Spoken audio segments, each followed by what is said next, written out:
কানাডার প্রধানমন্ত্রী জাস্টিন ট্রুডোর কথা মনে আছে? তার ডিভোর্সের পর কানাডায় যত না কথা হয়েছে এর চেয়ে বেশি তোলপাড় হয়েছিল বাংলাদেশে। সেম অবস্থা দেখেছিলাম বিল গেটসের ডিভোর্সের পরেও। একটাই প্রশ্ন তখন ভাইরাল হয়েছিল, নারী কিসে আটকায়? নেটিজেনরা এক একজন এক এক পার্সপেক্টিভ তুলে ধরেছেন, চলেছিল ভাগ বিতণ্ডা। এরকম একটা প্রশ্ন নিঃসন্দেহে নারীদের অসম্মানিত করে। তাই মার্কেটে চাওয়ার হয় পাল্টা প্রশ্ন, পুরুষ কিসে আটকায়? ভাই ও বোনেরা, আপনাদের দুইটা প্রশ্ন খুবই গুরুত্বপূর্ণ বুঝলাম। এখানে আমার একখানা তৃতীয় প্রশ্ন আছে, নারী ও পুরুষ দুজনেই কিসে আটকায়? চিন্তায় পড়ে গেলেন তাই তো? আমি মার্কেটিং এর মানুষ, সব দেখি মার্কেটিং এর জায়গা থেকে। আসলে নারী ও পুরুষ উভয়ই আটকায় কন্টেন্টে। কিছু একটা ভাইরাল হলেই সবাই তা নিয়ে মেতে থাকে। এখনকার যুগে আমরা আসলে কন্টেন্টের সমুদ্রে ডুবে আছি। জাস্টিন ট্রুডো ডিভোর্স একটা কন্টেন্ট, নারী কিসে আটকায় এই প্রশ্নটাও একটা কন্টেন্ট। টিভি, পত্রিকা, billboards, Facebook, LinkedIn, TikTok, YouTube, Insta, যেখানে যা দেখছেন সবই কন্টেন্ট।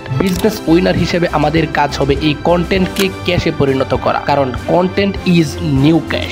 বিজ্ঞাপন যেভাবে প্রসারিত হচ্ছে, আগামীর জীবন বিজ্ঞাপনময় হয়ে যাবে। প্রতিটা মানুষ হবে এক একটা চলন্ত বিলবোর্ড। উপস্থাপক বা নিউজ প্রেজেন্টাররা নিজের নামের আগে কোম্পানির নাম বলবে। খবর পড়ছি দারাজ প্রেজেন্ট জায়েদ ইকবাল, কিংবা রাঁধুনি গুঁড়া মশলা প্রেজেন্ট মোটুসি মো। মোবাইলে কল আসলে রিসিভ করার আগে 3 সেকেন্ড আনস্কেলেবল বিজ্ঞাপন আসবে। ফোনের গ্যালারিতে প্রিয়জনের ছবি দেখতে গেলে বিজ্ঞাপন আসবে। বাসার ডিভাইসগুলো লোড কানেকশনে থাকবে। তৃষ্ণায় পানি খাওয়ার জন্য ফ্রিজ খুলতে যাবেন, বলে উঠবে প্রাণের তৃষ্ণায় প্রাণাপের সৌজন্য ফ্রিজ খুলছেন। বাসর রাতে বউয়ের ঘুমটা খোলার আগেও বিজ্ঞাপন শুনতে হবে। শাড়ির সেন্সর দেওয়া থাকবে, আপনি টাচ করার সাথে সাথেই বলে উঠবে স্যার বিড়াল মারার জার্নিতে স্বাগতম। ঘুমটা গুলছেন সেনসেশন ক এর সৌজন্য। ডিউরেক্স কিংবা সেনসেশনের অ্যাড প্লেসমেন্টের জন্য এর চেয়ে ভালো জায়গা আর কি হতে পারে? নামের সাথে এখন যেমন সবাই বংশ পদবি লাগায়, আগামী দিনে ইনফ্লুয়েন্সাররা বিভিন্ন ব্র্যান্ডের নাম লাগাবে। রাফসান্দা ছোট ভাইয়ের নাম হয়ে যাবে রাফসান্দা কাচ্চি ভাই। তাকে দেখলেই তখন কাচ্চি বিরিয়ানির কথা মনে পড়বে। তাহসান খান হয়ে যাবেন তাহসান ফ্রেশ টি খান। এত কিছু করেও কি আসলে কাস্টমারদের মনোযোগ আকর্ষণ করা যাচ্ছে?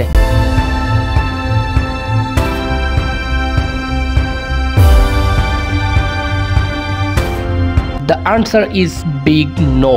বিজ্ঞাপন মানুষকে রীতিমতো বিরক্ত করছে। এজন্য দিন দিন অ্যাডভার্টাইজিং এর খরচ বাড়ছে, আর এটা বাড়বেই, বাট আউটপুট কমছে। ট্র্যাডিশনাল ও ডিজিটাল উভয় মাধ্যমে খরচ বেড়েছে, কিন্তু রেজাল্ট দিন দিন কমছে। চারদিকে শুধু হাহাকার। এটাই কথা, অ্যাড দেই সেল হয় না। এর মূল কারণ হচ্ছে মানুষ এখন বিজ্ঞাপনে বিশ্বাস করে না। কাস্টমার বুঝে গেছে বিদ্যা সিনহা মিম লাক্সের বিজ্ঞাপন দিলেও সে নিজে কোনোদিন লাক্স ব্যবহার করে না। মেহজাবিন টেকনো মোবাইলের অ্যাডভার্টাইজিং দিলেও সে কোনোদিন টেকনো মোবাইল ফোন ইউজ করে না, সে আইফোন মোবাইলেই ইউজ করে। এই বিষয়গুলো এখন শিশু বাচ্চাও বুঝে গেছে। তাই বিজ্ঞাপনের খেলাটা আগের জায়গায় নেই, খেলা চলেছে এখন কন্টেন্টে। অ্যাডভার্টাইজিং বনাম কন্টেন্ট মার্কেটিং, এই দুই জিনিস নিয়ে বাংলাদেশে বিজ্ঞাপন ইন্ডাস্ট্রি এক্সপার্টরা স্পষ্ট নন। এজন্য এরাও যাহাই 52 তাহাই 53 স্টাইলে চলছে। Advertising is about getting your message in front of the most people possible. Content marketing is about getting it in front of the right people.